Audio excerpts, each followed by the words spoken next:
Hey everybody, and welcome to another reading vlog. So I have to refilm a clip because unfortunately I filmed in slow motion, and so I have the entire clip without the audio. So it is the first day of a new vlog. I'm starting 2 new books. Basically, in the end of last week's vlog I showed you guys the roll. So the roll was a 2, right? And that meant that I could choose between a couple of prompts, but I ended up deciding to go for randomized, so a yellow prompt. And I put a poll up on my channel, not on my channel, but on my Discord for that, to have you guys vote on which of 3 emojis I should be reading. So I gave you guys the option between a blood drop, a heart, and a radioactive symbol, choosing basically between Blood Over Bright Haven, the Labyrinth's Heart, and the Poison Song. And basically you guys all chose the heart, and so I will be picking up Labyrinth's Heart by M.A. Carrick, and I am so happy to be picking this one up. I've actually already started it in the meantime. So the Labyrinth's Heart is the 3rd book in the Rook and Rose series by M.A. Carrick. M.A. Carrick is a combination of Marie Brennan and Alex Helm. This is a fantasy series in which we're looking at a character called Ren, who is a con artist. As a young girl, she ended up killing the leader of her criminal gang in order to help protect herself and her sister and brother, and they had to escape the city as a consequence. But now they are back. They are in disguise, trying to infiltrate into high society and find their way into this rich family, not realizing that the family is actually on the brink of financial destruction. I think that is enough of a sort of like introduction to the series. I love the characters of this series. I was so happy to read book 2. Book 2 was like stole my heart all over again, and I love these characters, and I'm going to be very much heartbroken if anything happens to them. But so yeah, I started this book at this point in time, and there's already an interesting character that showed up at the beginning of book number 3, so I'm very curious to see what is going to happen throughout this book.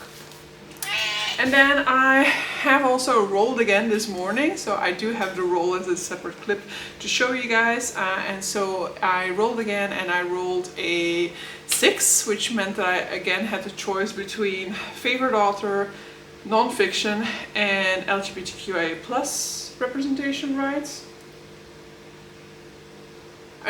Just looking at my book, I'm like, wait, what did I choose? But I chose favorite author. And so in that clip that I've lost, I basically indicated that there were 2 options for me to go here. So in terms of like my TBR and what's on there at the moment, the sort of like most correct option, I guess, would have been Brandon Sanderson and The Sunlit Man, which is the only Brandon Sanderson I've left on that TBR, but it is like 400 pages, and ideally I would have liked to have been able to fill up another sort of like 6-place cluster, not entirely 6 spaces, but as close to possible, and so I would have only been able to fill up 4 of those.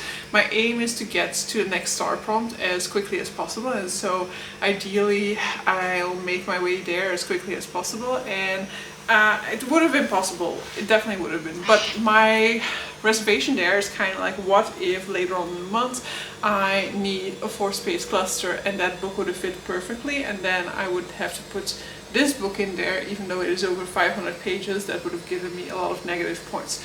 And I personally, even though I've only read 1 book by this author, I personally consider her a favorite author because I love that book so much, and that is M.L. Wong. And the book that I read by her that I've loved so far is Sword of Kaigan, which, you know, is an all-time favorite at this point in time. And so I have her 2nd adult book, Blood Over Bright Haven, on my TBR, and so that is also one that I'm starting. I've actually started in the meantime today. And so this is a fantasy dark academia. I still don't know too much more about the synopsis because the first chapter definitely feels more of a sort of like prologue almost. And so as far as I'm aware, we are following a female character who makes her way into a sort of like prestigious academy against the odds and against the expectations of people around her. So she has to deal with a lot of prejudice from people around her, with a lot of like discrimination, and she ends up like finding the help of a sort of like janitor who actually secretly turns out to be somebody who has quite a lot of knowledge, but who through circumstances have been pushed into that situation. And that's all I really know about it. But Sword of Kaigen is another one of those books where the characters just completely stole my heart. And so I'm hoping that Blood Over Bright Haven is going to solidify Emma Wang as a favorite author. But that one book has kind of got me convinced already. So this one will just have to prove that she does earn that right to be called a favorite author of mine. So those are going to be the two books that I'm going to be focusing on throughout this vlog. So The Labyrinth's Heart is going to be my audiobook for the week, and then Blood Over Bright Haven is going to be a physical read. Most of the day I spent playing Elden Ring. I'm not gonna lie, I finally defeated Radahn, so the fourth big boss of the game, and so now I'm just like making my way further along through the game. I do have to edit some more, but that has kind of taken a backseat when I realized that a lot of my clips from today were actually accidentally filmed in slow motion. So I'm gonna go back to editing that now. I have the laundry on. You may have been able to hear, I don't know whether the mic picked up on that or not. And then I should still try and like do my taxes still today, but maybe that will take like a backseat because, you know, I still have the time for it. I can still do them next weekend, for example, and still be in time for the deadline. So the main priority now is going to be editing to make sure that my videos for this week are edited, because previous weeks I've been editing like last minute in order to get them out on the moment in which they had to come out. So it would be nice to have them edited at this point in time so that I don't have to, you know, like race behind the deadline again. So yeah, that has been day one, and yeah, I'll talk to you guys later.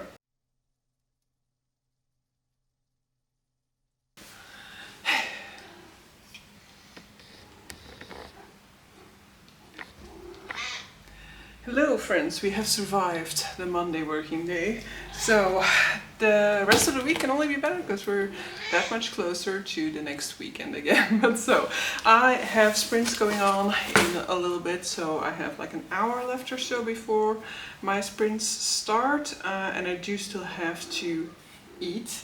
But I also received a package. So my TBR has just gone down to 14, and of course now a new book comes in, but I am very happy with this one because it was actually supposed to be part of my TBR already. This is a pre-order of a special edition from the Broken Binding. This one tried to make its way to me already, but then like customs interfered, wanted me to pay taxes and stuff like that, whereas I've already paid taxes for it. So I had to send it back, and then the Broken Binding had to make another attempt to send it to me, but now this time it made its way to me without any other issues. So let's just open this one up and look at the book together, because I will admit to not really remembering what the book is fully about. I got this pre-order because it looked like a super stunning edition and because it was a book that interested me a lot. So let's get all this packaging out of the way. Layer 1 done. Layer 2 done. Moving on to the lovely little gift wrap. Alright, we are ready to open this one up. And it is The Silver Blood Promise by James Logan. And the main reason why I wanted a special edition for it is this. I mean, oh, gorgeous. So those are like the most beautiful stencil edges I've seen. I mean, I have some other really, really gorgeous ones, don't get me wrong. These are at the same level as those ones are. Let me check if there's anything other.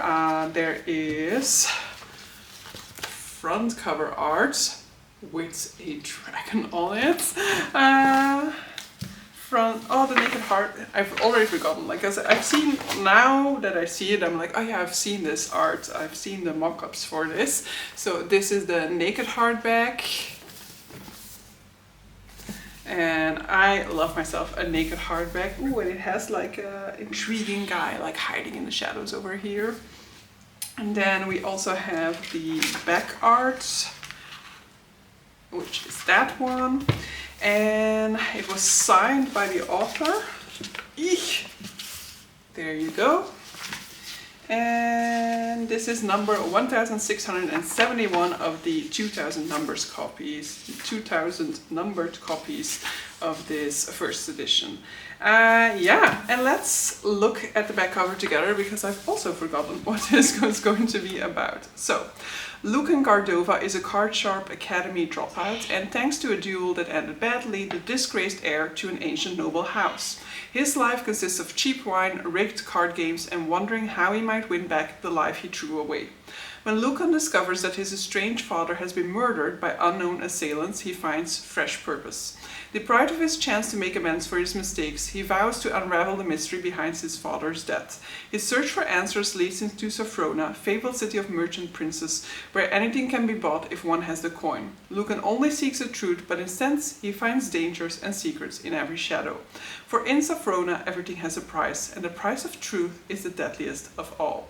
The Silverblood promises an unmissable epic fantasy debut packed with action, intrigue, and high stakes from a major new talent. So, those of you who know me will have noticed that this one is a murder mystery fantasy, and that I told myself I was not going to do that anymore because I do not like murder mystery. But one point, guys, one thing that I need to mention here is that cover.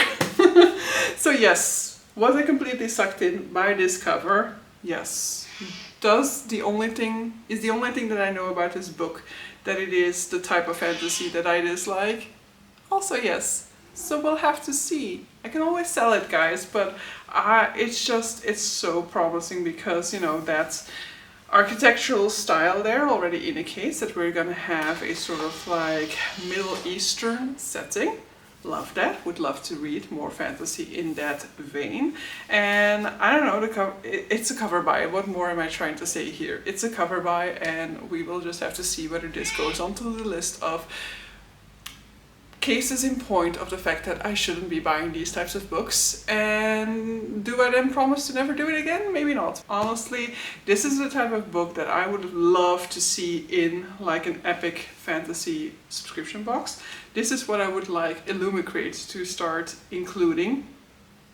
I'm hopeful, because there we had some news that Fairy Loot is going to do another type of subscription box, which is supposed to be epic high fantasy. I've signed up for the waitlist for that one, and based on their sort of like comparison titles of what to expect, that could be exactly what I'm looking for. So I'm hoping to get onto that and to at least try it for a little bit. But you know, this is what I am hoping for that subscription box, is books like these with courses editions like this. So yeah, I'm gonna get my food prepared, going to eat a little bit, and then get ready for sprints in a little bit. So see past versions of all of you in my past sprints if you were able to make it. In all of us, in our hearts, there's love and light that we must realize. We need to feel, we need to use this warmth that could make bright our lives. In all of us, in our hearts, there's love and light that we must realize. We need. Hello, I am a little bit too lazy to film with the camera at the moment, so I'm filming with the phone, even though the quality isn't as great. But yeah, I'm already like, I give zero fucks about cooking at the moment, and I will have to because I'm running behind on my HelloFresh meals, so I definitely should be cooking now, especially since tomorrow I'm gonna go to a restaurant. So, you know, I should not order anything now, because I see my brain is already thinking about it, you know, because if I leave this meal for Saturday, I have it for Saturday for lunch, for example, Sunday cook something else, Saturday, Sunday evening, the rest of that one, and I have Monday evening for the rest of the thing that I made on Saturday, and I have Tuesday and Wednesday for the second meal. So then it'll just land me in the exact same situation that I'm in right now.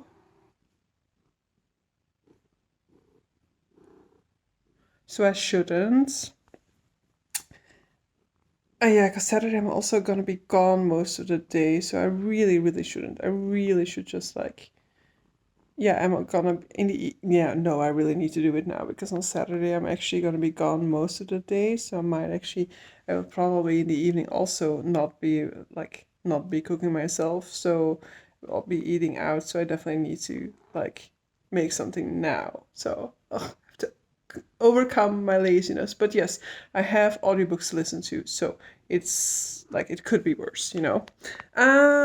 So let's actually talk about some books because I feel like I haven't given you guys an update for about the books that I'm reading. So I am at this point in time probably maybe even already 60% into the Labyrinth's Heart by M.A. Carrick, which has been my main read for this week so far, because you know this is just like I want to be reading it. I want to be consuming it every second of the days. I've been listening to it at work from time to time, which I don't typically tend to do. But because I'm so acquainted with these characters at this point in time and so invested in them, I'm finding it easier to combine listening to this book with working. Because normally what happens is that I just cannot focus on the book because my brain is too busy thinking about the work and about what I need to do, for example. So, but this, I am able to do the work and simultaneously focus on the book because the book is just easier for me to follow to because it's like the third book in a series that I'm absolutely loving with characters that I absolutely adore. And so that one I've really been enjoying so far, and I assume, kind of like nearing the final third of that one. Maybe I'm not that far in yet. Maybe I'm just like I don't know, 55% in or something like that, and I still have much more to go, but it's starting to feel like, you know, we are moving towards the more sort of like the showdown of the series and the book. And aside from that, I'm also reading Bloods Over Bright Haven, which I have started. I am a little bit over 100 pages in. I'm less far into that one just because I think the last 2 days I haven't really been reading much in that one. But I am also enjoying that one, and it's just like, you know, you still need to kind of get into the world, get to know the characters, the world building, but I am definitely enjoying that one, and that one has kind of like a coding magic, I would say. So we are in this city that basically is protected from what is referred to as the Blight outside of it, and so there are all these magicians who work magic in order to enhance the society and protect the society from the dangers of the outside. And our protagonist is a girl who is the first woman who has been who has managed or who manages in the first chapter to make her way into the society of high mages to go through those tests and end out being accepted as a high mage. And as a consequence, she has to deal with a lot of misogyny from her fellow mages because they kind of don't consider like she has earned her spot there. They kind of consider like she has basically, you know, like screwed her way into that position, more or less. And so she is on a mission to kind of prove herself. And the assistant that she's assigned is basically a janitor who has another history that we find out about in the first chapter. And at this point in time, it's about like kind of getting him up to speed, getting him to understand the work so that he can help her prove herself and prove her worth.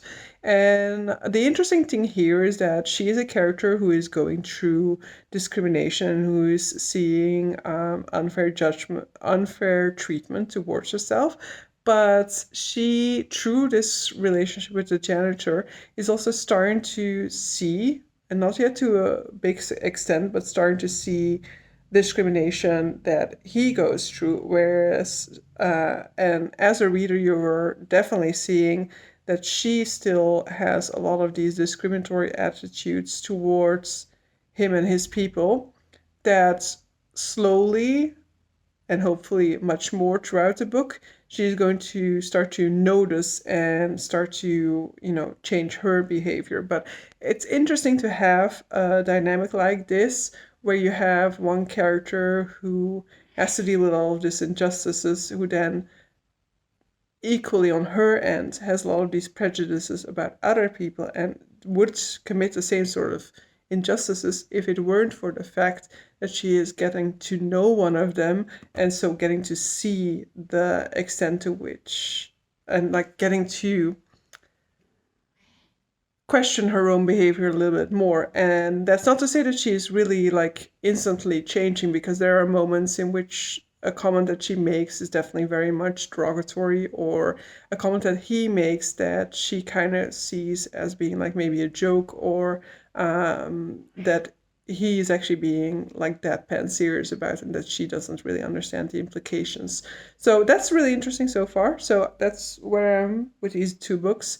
I guess I shall now be cooking. We need to feel, we need to use this warmth that could make bright our lives.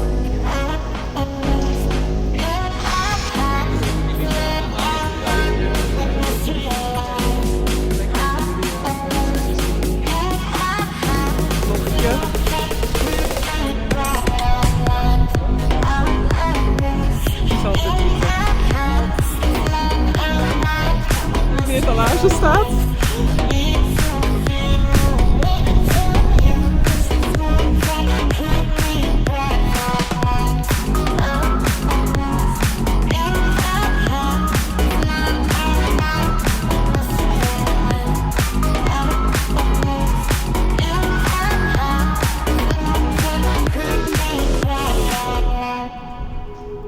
So, I can barely look at you guys because the sun is right behind the camera, but hopefully that leads to some nice lighting. But so basically I am going to be wrapping up the vlog here in any moment now. I will still do like one final roll for Gamenightathon to figure out what like the next book is that I'm going to be reading.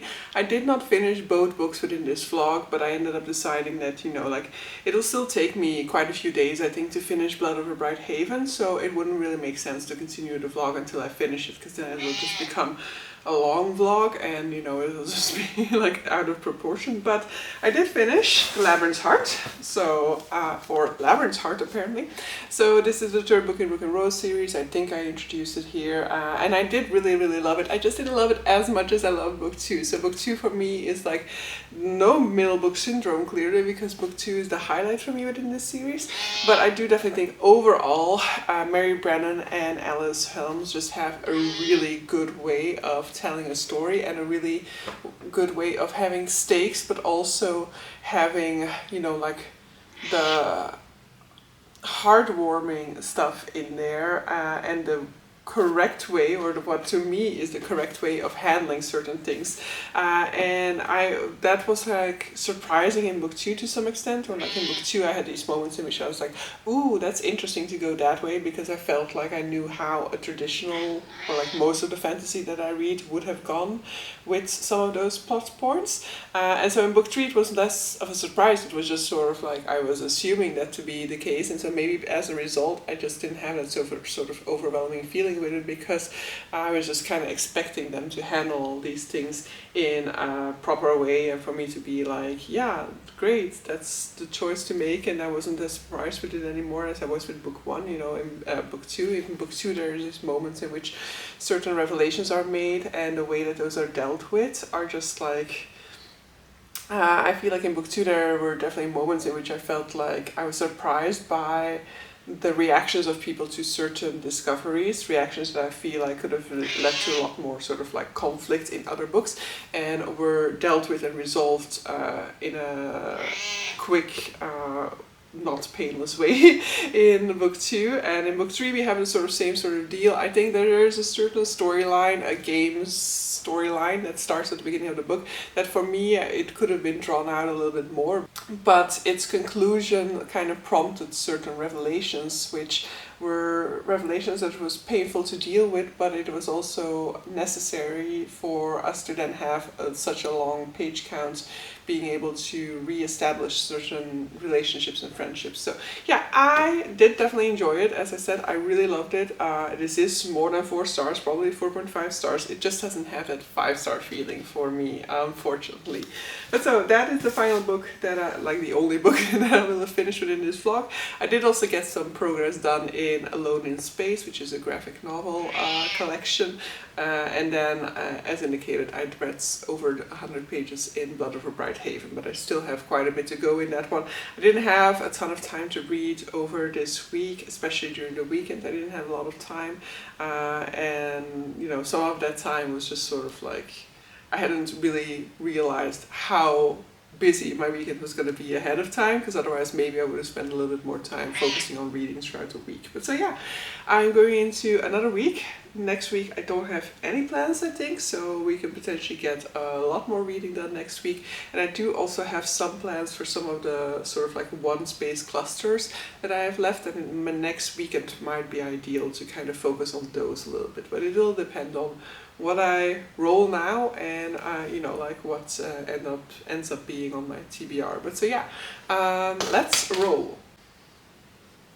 Alright, I just did a big oopsie because I didn't realize I wasn't filming. So we are going to try and roll for my next cluster, and then I'll have to have an ethical debate with myself about whether I'm going to use the original roll or this roll, and you guys can chip in on that. So the original roll was a 3, so we'll have to figure out if I'm gonna have the odds of rolling that again. No, of course not. So the original roll was 3, which means that if we are going to be playing completely fair, I have to choose between Outside of My Comfort Zone for black, Genre Blend for white, and I keep on forgetting the yellow one, which is the one that I actually need. The yellow one was... I knew it, yeah, 5-star prediction. It was one that didn't work for me. So I'm mainly trying to fill this cluster. I don't know whether I have a 5-star prediction that is just like 300 pages and a little bit more that could work for that. Definitely not on my physical TBR, but perhaps I'll have an option like available on like the e-reader or something like that. For genre blends, I do have a book that would work for that. And for Outside of My Comfort Zone, I only have 1 space available, which is a 1 space cluster. So in that sense, it could be something that I can kind of easily get out of the way and then roll again for another prompt. In any case, I'm not going to tell you which direction I'm going to go in within this one, but definitely guide me. Definitely let me know, should I be using that roll or not. But I just rolled 2. Which is either an invalid roll because I'm basically rolling it to film a clip for you guys, or you guys can say that this one is now my next roll for me to complete. I'll go off of what you guys tell me I should do with this situation. So number 2 would be Animals for black, Randomized for yellow, and under 300 pages for whites, which is evil because if I do fill in this cluster with the previous roll, then this one would like, it really would be enough to get rid of the star prompt, of course, but I have like that perfect book here for that space. So I would have to like not do the whites cluster if that is the case. For randomize, I just have this 2 space cluster over here that I have access to, or then the 3 space, depending on what, of course, we do there. And for animals, yeah, depending on what I've done in the previous roll, if there is a previous roll. Yeah, so I basically am waiting on you guys now, so chip in guys, let me know your opinion about what I should be doing with these rolls. So with that, as indicated, I'm not going to tell you guys what book I'm choosing for that prompt. We will just leave that for the next video. And so yeah, see you guys for the next video. Have a good time with Gamenightathon. And you know, good luck with your rolls. Bye!